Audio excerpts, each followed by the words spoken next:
Heading inside the child's room.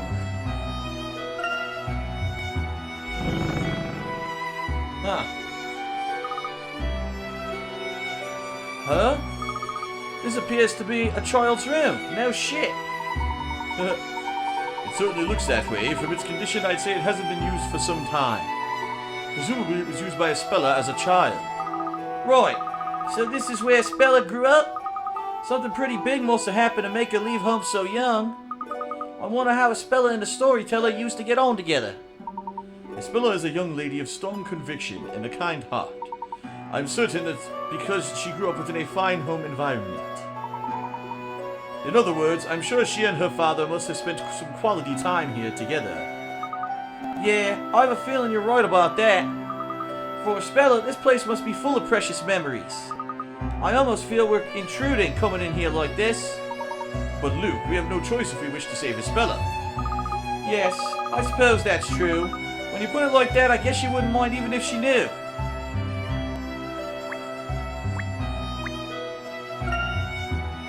Stuffed animals.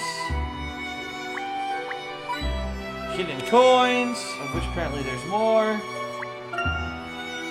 Artwork.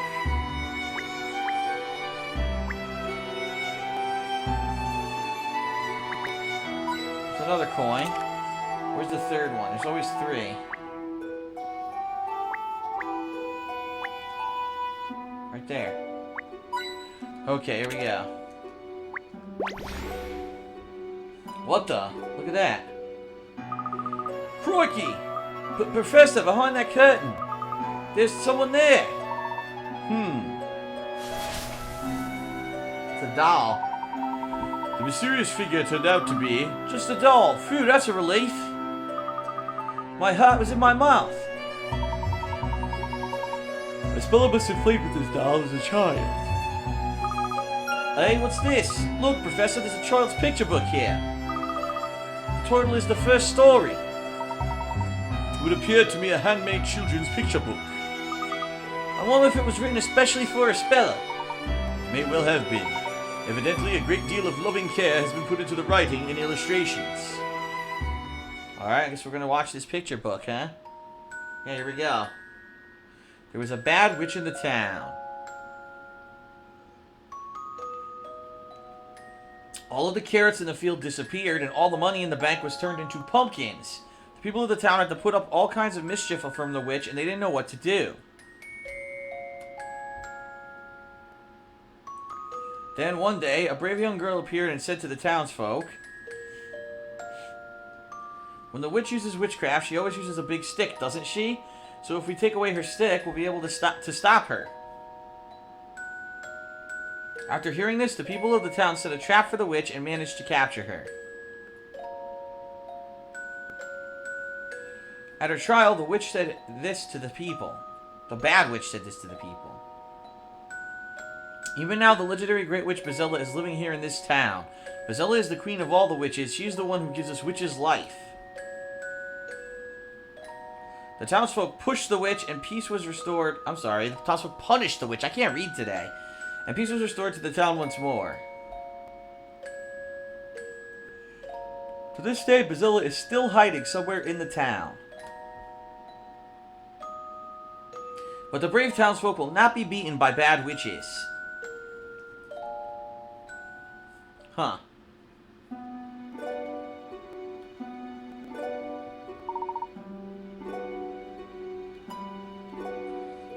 Who would have thought there'd be a fairy tale about Espella? She's a mysterious character, alright. Tell me, Luke, why do you think the author chose to write about Espella in a children's picture book? Huh? Well, maybe to make their child behave? Something like, if you don't do as you're told, Espella will come and get you. Yes, indeed, that is a possibility. Still, I have to wonder. Why is it that some lowly witch was caught and not the great Espella herself? Well, I suppose it is a bit strange. If Espella herself had been caught, the story would have been brought to a more conclusive ending. Do you think there's some other reason? It's certainly a possibility. I don't suppose there are any other handmade picture books in the room apart from this one. Handmade picture books? I don't see any. Well, I guess there must be the only one.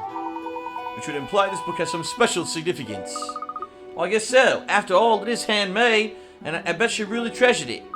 Do you think it was the storyteller who wrote this book? The handwriting does seem very similar to that of the story. This book appears to have been written with a touch more care and attention, but I imagine it was the storyteller who wrote it. He must have written it as a gift from father to daughter. That actually seems really thoughtful, even if the story itself is a little scary. I'd like to take this book to Espella. Yes, let's just do that, Luke. We must take good care of it.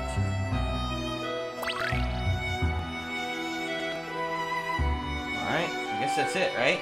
Nothing else to do?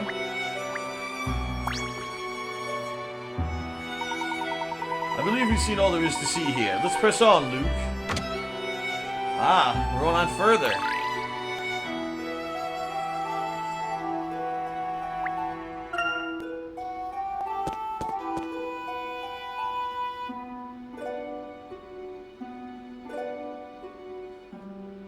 Okay, this is a weird room. What do you make of this room, Professor?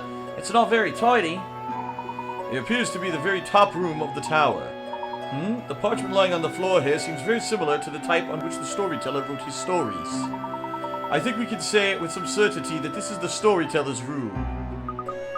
Huh? This is the storyteller's room? I was imagining something a bit grander, like a throne room and all kinds of posh decorations. While I agree that it's a little eccentric, it's unmistakably the study of an auteur. He probably spent all his time here continuously writing those stories.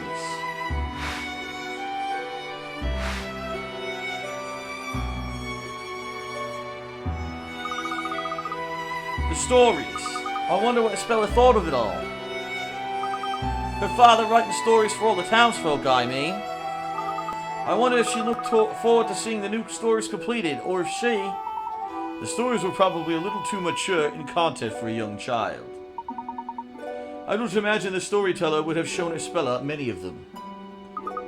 But in that case, surely she can't have had many opportunities to even talk to her father, given how busy he was. I guess that means she was pretty lonely. It must have been hard for her, even knowing how important those stories are for the people of the town. But I don't think it's right. No child should be unable to talk with her father. I absolutely agree, Luke. I believe it will be important in the upcoming trial to have an understanding of Espella's feelings towards her father. Professor, knowing you, Luke, I'm sure you must have had a lot of things on your mind at the moment. So if there's anything at all you want to talk about, you will tell me, won't you? Of course I will, Professor. I'm always ready to listen, Luke. Now then, shall we start investigating this room? Alright, well.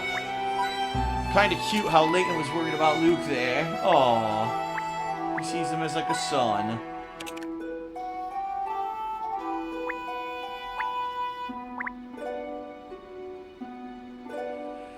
Okay, there's gotta be another... Ah, there's another hint coin. Okay, so now where are we going here? Papers all over the floor. Stained glass window on the top of the room.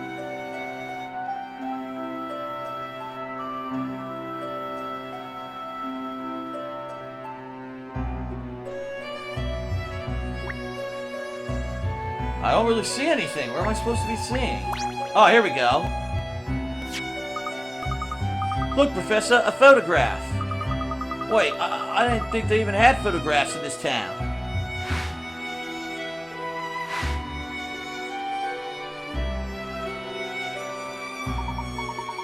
Indeed, it's not the kind of thing one would have expected to find here. Too right. I certainly haven't seen any cameras about since we got here. There's no doubt about this. There's no doubt this is a photo, though. What could that mean? This may be in some way related to the tower being so closely protected. What do you see in the photograph, Luke? There are two children, both young girls. The photo looks quite old, doesn't it? Oh, that's Layton. Guy screwed up. Alright, I'm gonna do that again. Hold on.